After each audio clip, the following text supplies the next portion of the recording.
My dad married my stepmother 3 months ago, and I feel like it made my life significantly harder and less pleasant. They moved in with us, and for the indefinite future this situation will not change. We have a 3-bedroom house, and before they moved in, my dad and I had our rooms, both with bathrooms. And there was a smaller room which was a study for my dad. After they moved in, Jenny, 16, turning 17 next month, got my room. And I had to share the smaller room with 11-year-old Tom and 10-year-old Mike. All my books, my telescope, my stuff are packed and in the basement now since there's no space anymore. This made me real angry, but my dad told me that I have to be a team player, and this is what him and his wife agreed on. Jenny treats me like shit. She sometimes acts as if I'm not there at all, and sometimes is super aggressive and hostile towards me. The other I asked Tom to stop going through my things, and she became so angry that I have no right to order her brother around. She told me to get it in my thick skull that I'm not their big brother to tell them what to do, even though all I asked was for them to stop going through my things. She said it's best if I don't talk to them at all, since that way they will get less influence from a weirdo like me. What I don't get is that if she's so concerned that I might leave a bad influence on Tom and Mike, why doesn't she take them into her room? Tom and Mike don't respect any boundaries. They're always through my stuff. I have a watch which was a gift from my mother. She died of cancer, and they took it from my drawer and lost it. I found it weeks later in the basement with its front glass broken. Before they moved in, I used to get a $100 allowance every month. Now Jenny gets $75, I get $35, and Tom and Mike each get $30. I had an Xbox, but these kids broke it down. I used to spend a lot of time with my dad. He used to come see me play basketball almost every week.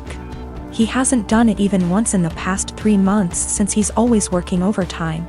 We eat out once a week, and none of them in these 3 months have been to any of my favorite places, but Jenny, Tom and Mike have each chosen their favorites more than once. I complained about all of it to my father last week, and he told me that family is all about sacrifices, and I have to make mine. Haven't I made enough sacrifices already? I feel like I'm the only one making sacrifices. I looked forward to them moving in here, but I now feel like an outsider at home. It's not my home anymore. Life has become very difficult for me. I spend as much time as I can outside because inside is so frustrating, but this is causing problems as well. My dad keeps telling me that not being around means I'm not accepting them as part of the family, while in reality it's the opposite. So I get grounded for not being around, and being around is horrible. I don't want to live here anymore, but I'm only 15 and can't move out. I have nobody else who can take me in. I can't stay here for 3 more years. I'll go crazy. I often fantasize about running away at night, but I know that's also as horrible, if not even more. I've been with my boyfriend for 11 years, since I was 15. His mother has hated me since the first day she met me. She hated me due to my ethnicity, Kosovan Albanian. She hated me due to my career. I work as a model, and she decided that makes me an empty-headed, vain, shallow person.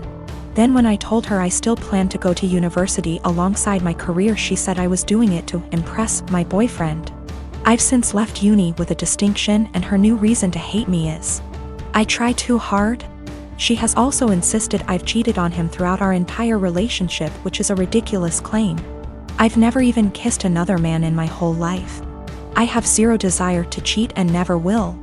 Late last year, she attempted to void the insurance on my boyfriend's motorbikes. She tried to do this under my name, so hypothetically, when he was arrested for riding with no insurance and called his insurance company, I'd get the blame. After this happened, my boyfriend and I agreed to cut her out. However, it hasn't stuck. She left my boyfriend alone and respected his wishes for NC, but she's continued to contact and harass me. This leads to the last few weeks. My boyfriend works as a motorcycle test rider, and he got in an awful motorbike crash while working. As such, I now need to care for him. I'm okay with that, and I'm focusing on seeing it as an opportunity for us to get closer. It's been nice, honestly. However, his mother has been awful to me. She's called me litany of terms.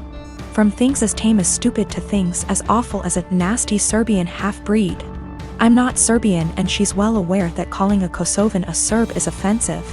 I tried to block her, so she started making new iMessage accounts and began to continuously harass me via those accounts. Then came Friday night. The police turned up at our door. I was pretty confused and was quickly told they were there to do a welfare check as they'd received multiple claims of horrific abuse I was apparently putting my poor boyfriend under. Obviously, they quickly discovered he was fine, albeit grumpy, and they left. I know for a fact it was his mother. Some of the details the police mentioned made that obvious. I'm now at a point where I've realized I literally cannot do this. I'm going to press charges against her for the insurance and harassment. It's a crime in the UK. And I'm likely going to sue her for damages. For the sake of my mental health, I need to do this. I don't want to be a victim, and she needs to be forced to stop. I have mentioned my intentions to her if she doesn't back off, and she's pretty much mocking me and saying I won't. I absolutely will. I just feel like this morally may make me an awful person. She sucks, I know this. However, she's old and miserable enough as is, and I feel like doing this may ruin whatever small amount of life she has left. It feels like it may be too far. I really don't know though, and I genuinely cannot be objective here. My sister is severely autistic. She requires attention almost 24/7 and cannot be left alone. She is nonverbal and cannot take care of herself at all. Despite the fact that she is only 12, she is extremely destructive and violent and destroys anything she gets her hands on. I hate her. That should be wrong to say, but it doesn't feel like it. I was only 6 years old when she was born, and since then I've never solely had my parents' attention. Even since I can remember, the world has revolved around her. I was moved out of my room into the basement at 7 because she needed to be in the room next to my parents.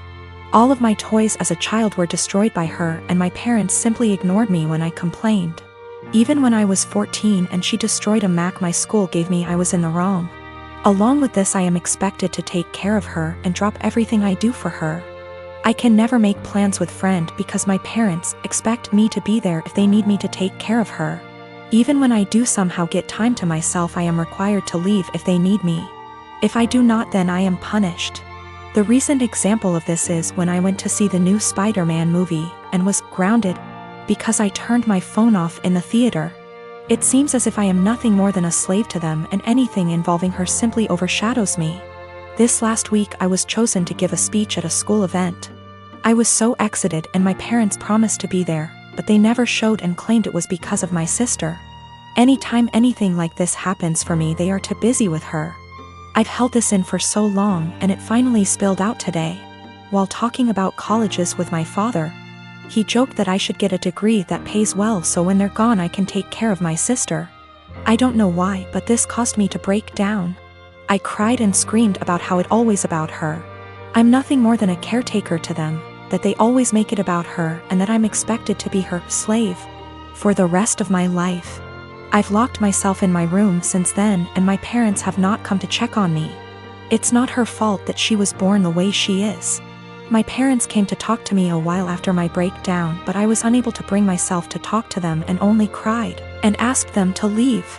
They have made arrangements with my grandfather for me to stay with him for the time being, and am getting ready to go to his house.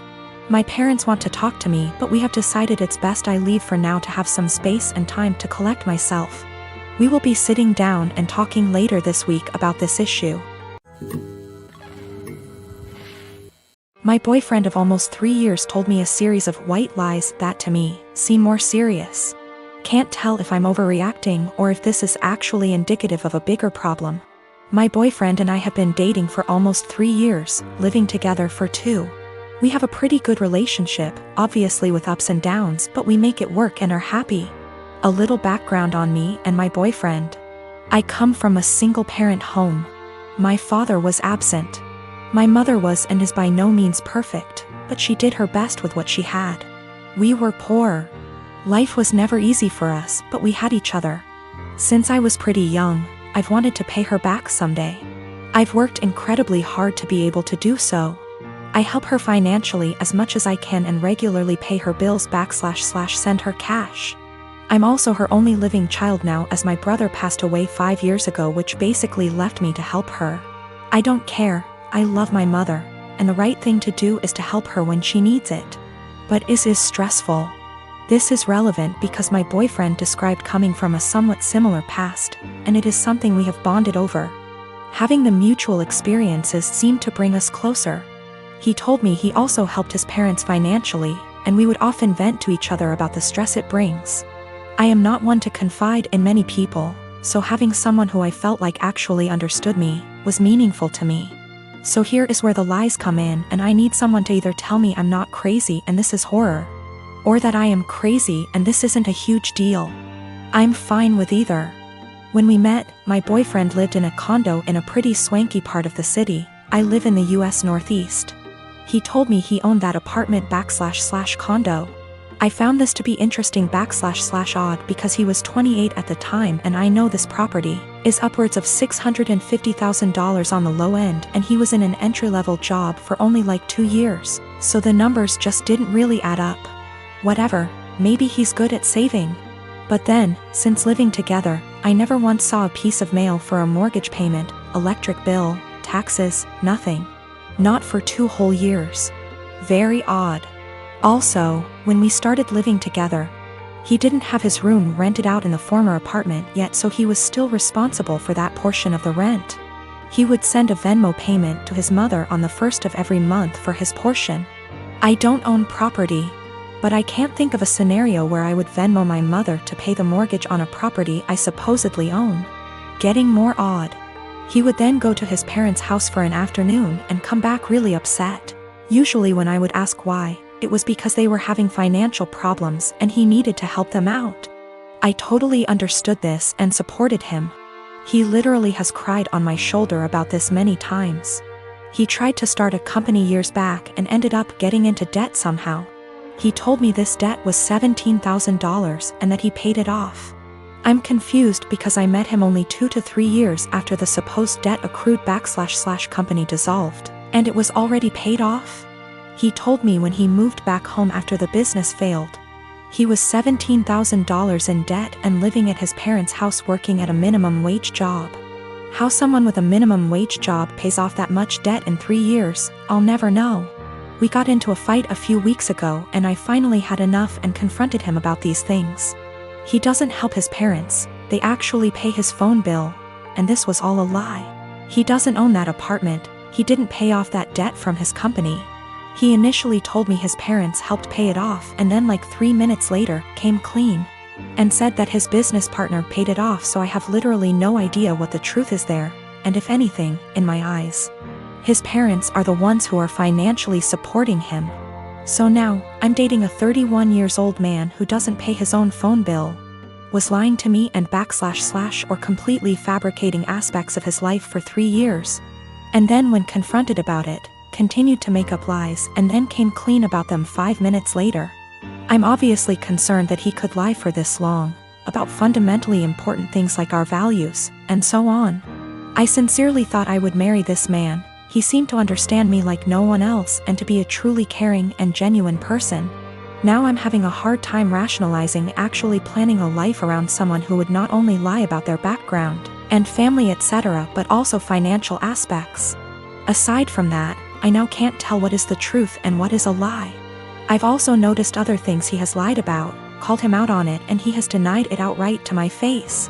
I see this as a form of gaslighting, as I know I'm not wrong, but he is trying to convince me otherwise. Am I overreacting? Is this a white lie that went haywire? Or is this actually a series of complete and utter bullshit used to manipulate me? And also, is it insane for me to actually consider a life with this man?